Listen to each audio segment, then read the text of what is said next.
Yo, what's up guys? This is Eddie. Before we get into my first video of the GS300 wire tuck series, I kind of wanted to let you guys know where I started recording. I started recording already with the bumper, the two headlights, the two fenders already out, and I already started to kind of remove some of the wiring in the front. So I kind of wanted to let you guys know where to start on this. And where I started recording. So without further ado, let's get into it.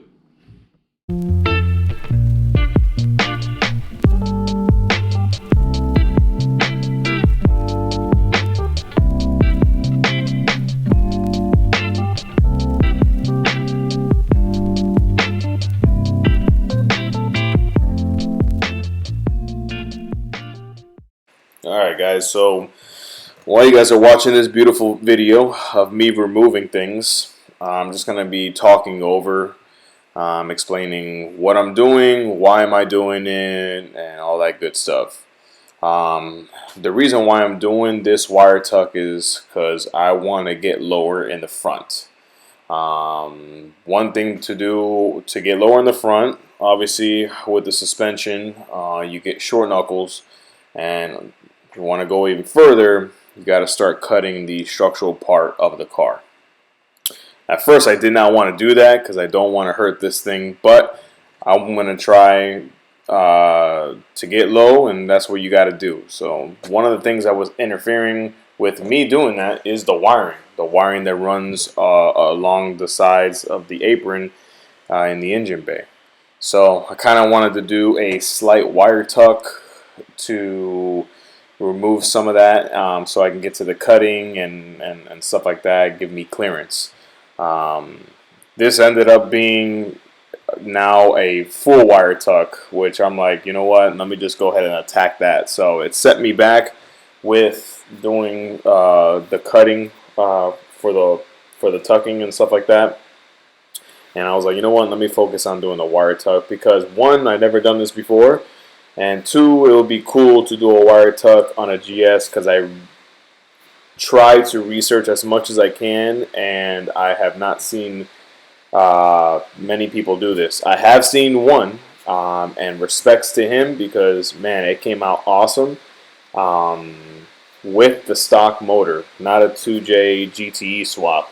I'll get into that later down the road with this car. I want to swap it, but for now I'm not going to swap it. I just want to do a wire tuck on this, and it helps me, you know, pretty much learn where the wirings go, the motor, and stuff like that. So I kind of wanted to use this as a course on pretty much where everything ran, and just taking it upon myself to, you know, to challenge myself in this. And I highly recommend, you know, if you're a car enthusiast, you know, you got to get into the car. You know, like, you got to learn how the car runs and where things go.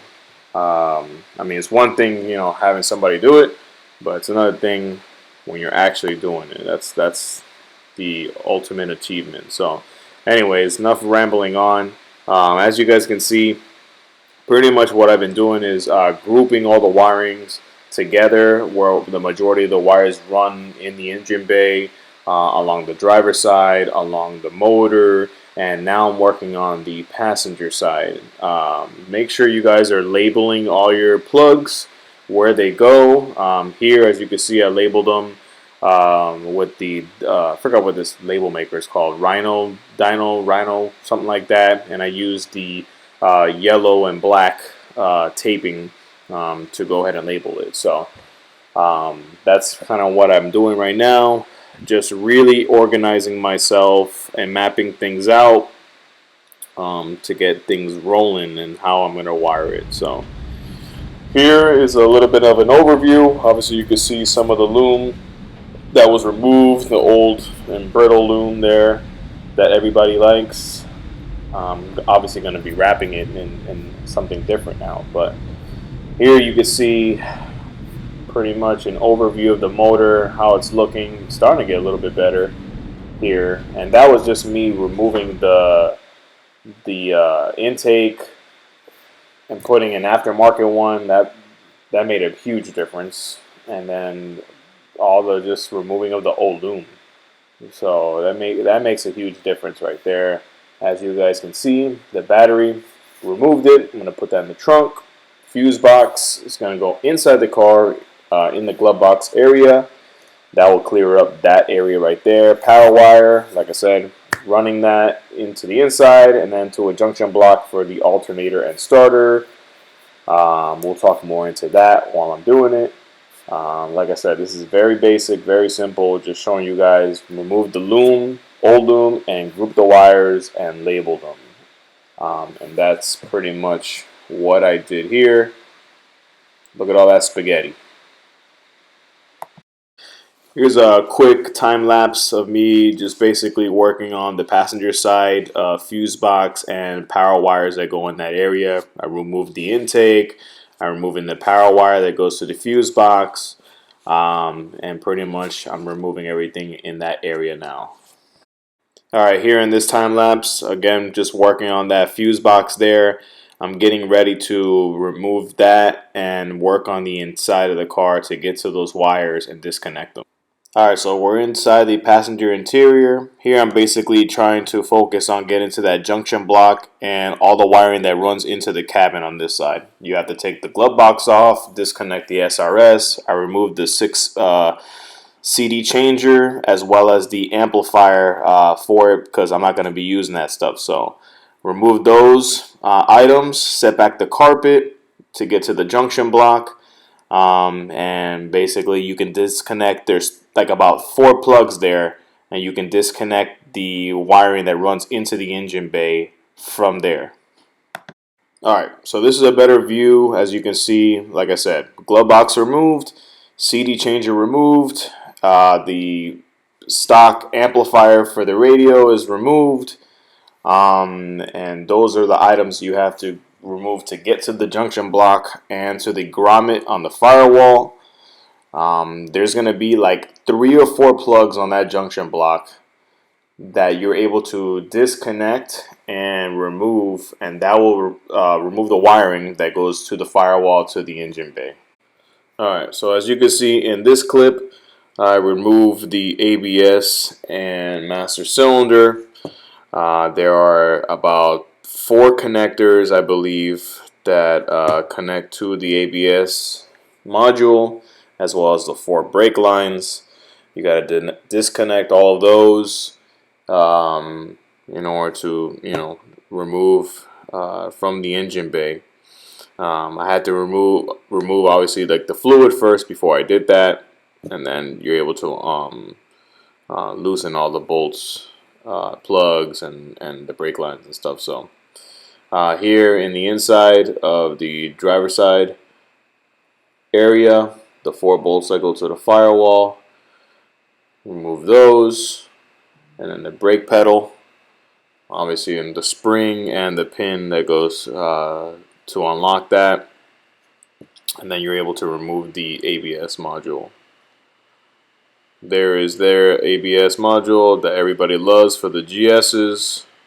Sometimes you gotta swap those. I think mine was starting to go out, but I don't know. So I just wanted to remove it and use the Chase Bay's brake booster eliminator. I wanted to try that out. I haven't seen anybody use the Chase Bay's brake booster eliminator and proportioning valve for the GS300s or Aristos, so I was kind of curious to do that. I'm going to have to use obviously custom brake lines for it. I'm going to try to use the stainless steel ones and run them inside the cowl grill area because I don't have no more wiper motors. So I removed that. So I'm going to run it inside that area where you see the power wire. Alright, here, as you can see, I'm pretty much working on removing the rear brake lines that run across the motor. I was able to remove those. I needed to get them out anyways. I'm not going to use them, so that's what I did here. On this side, now I'm working on the AC condenser and the radiator. I'm going to be removing the Freon so I can remove the condenser. I'm going to put a new one on there anyway because that one was looking crappy. So remove that, and then I had to remove the coolant because I'm going to be removing the radiator and removing the hoses and stuff like that that connect to it. And another reason why I had to do this, because I had to disconnect the heater core hoses that run on the firewall to get to that wire harness in the back of the motor. So that was also a reason why I had to go ahead and remove all of this stuff. So alright, so at this point I went ahead and took off those two AC lines that run into the firewall right there, and then also I disconnected the heater core line hoses that go on the passenger side. And right now I'm working on trying to bring that back harness upwards and over the motor.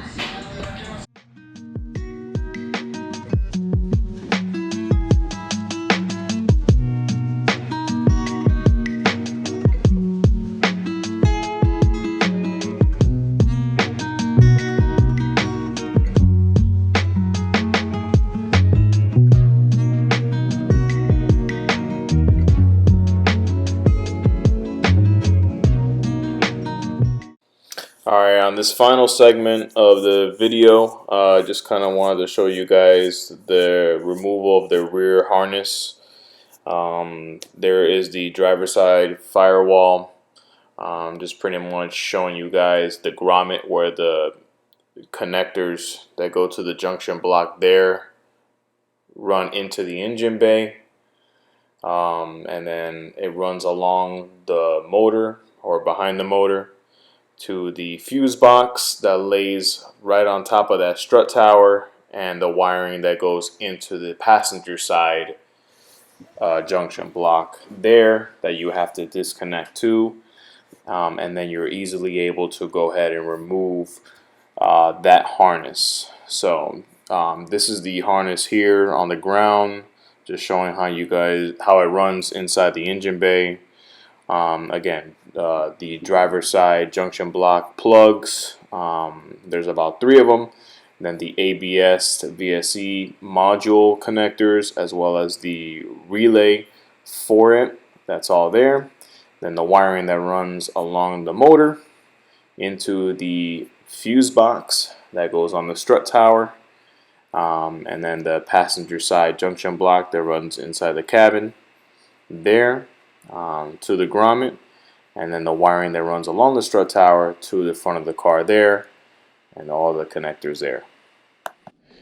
Alright guys, so that is it for the first video on the GS300 wire tuck series. I know it's a little bit choppy, but hopefully you guys enjoyed it. Like I said, not too many people that I've seen have done this. And this is a learning process for me, so it's pretty cool that I'm learning as I go, and I'm showing you guys how I'm doing it. So if you guys have any questions, and if you guys want to attempt this, or if you have any information for me, feedback and stuff like that, please go ahead, comment below.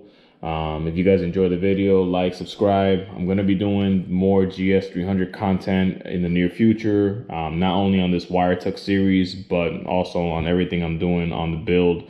Trying to pretty much document my build and how I'm doing it and everything myself. So until then, all right, see you guys in the next video.